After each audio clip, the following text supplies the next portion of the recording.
Halo YouTube, selamat datang dan selamat bergabung di channel Afika Teknologi. Pada kesempatan kali ini, saya akan membahas mengenai bahasa pemrograman Python.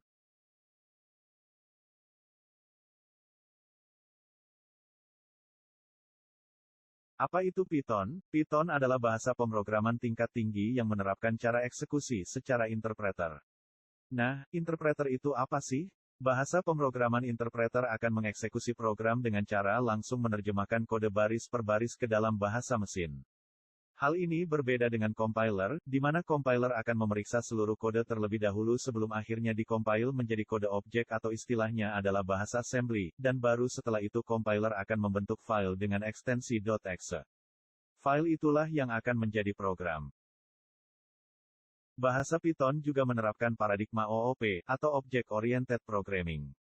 Lantas, apa sih OOP itu? OOP adalah paradigma pemrograman yang mengambil sifat seperti objek yang ada di dunia nyata, di kehidupan kita sehari-hari. Di pemrograman berorientasi objek terdapat data dan atribut dari objek tersebut. Contohnya adalah kita lihat pada objek mobil. Di dalam mobil terdapat atribut setir, kursi penumpang, dashboard, AC, dan sabuk pengaman. Kita ambil contoh atribut setir.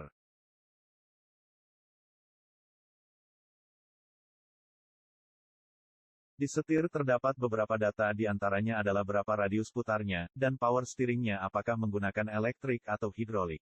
Di contoh ini, kita bisa mengambil kesimpulan, bahwa objek mobil mempunyai atribut setir, dan setir mempunyai karakteristik nilai seperti radius putar dan jenis power steeringnya.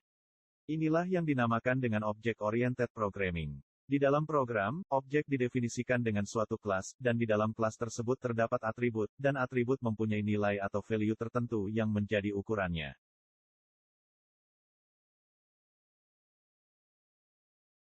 Seluk-beluk bahasa Python. Bahasa pemrograman Python diciptakan oleh Guido van Rossum di Amsterdam, Belanda, pada tahun 1990. Bahasa ini terinspirasi dari bahasa ABC. Nama Python diambil dari grup sketsa komedi Inggris bernama Monty Python.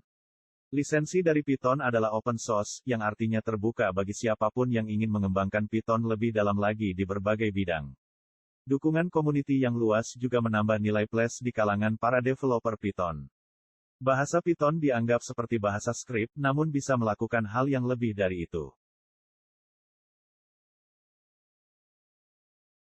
Inilah sang pencetus Python, yaitu Guido van Rossum. Guido van Rossum, seorang programmer berasal dari Belanda, yang pada saat itu ia menciptakan bahasa Python pertama kali di Lembaga Penelitian Ilmiah Centrum Wiskunde dan Informatika, CWI, yang merupakan pusat penelitian ilmiah di bidang matematika dan ilmu komputer teoretis. Van Rossum dilahirkan dan dibesarkan di Belanda, di mana dia mendapatkan gelar master di jurusan matematika dan ilmu komputer dari Universitas Amsterdam pada tahun 1982.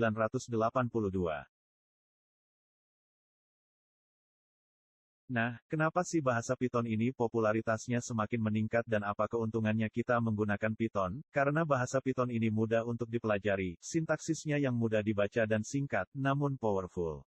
Python juga mudah untuk diaplikasikan di berbagai bidang. Hal ini disebabkan oleh banyaknya dukungan library dari Python untuk berbagai penggunaan, seperti website, Django dan Flash, deep learning, keras, aplikasi bisnis seperti Odoo, dan lain-lain. Python juga mendukung penggunaan di bidang IoT.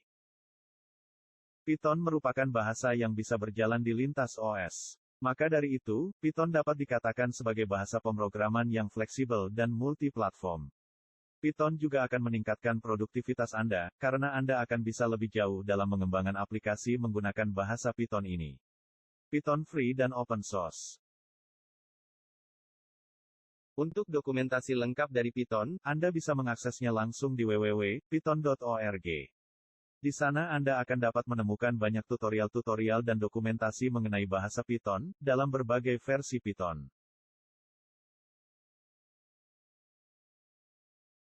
Oke, cukup sekian dulu pertemuan kali ini dalam bahasan pengenalan bahasa pemrograman Python. Semoga video ini dapat memberikan Anda wawasan, ilmu dan pengetahuan baru mengenai bahasa pemrograman Python. Di video selanjutnya, saya akan membahas tipe-tipe data yang ada pada Python. Jangan lupa ikuti video selanjutnya yang akan tayang dalam beberapa hari ke depan ya, untuk link akan saya sertakan di kolom deskripsi jika video selanjutnya sudah tayang. Oke, jangan lupa like, share, subscribe, dan nyalakan juga lonceng notifikasi agar Anda tidak ketinggalan video-video baru dari channel ini. Terima kasih.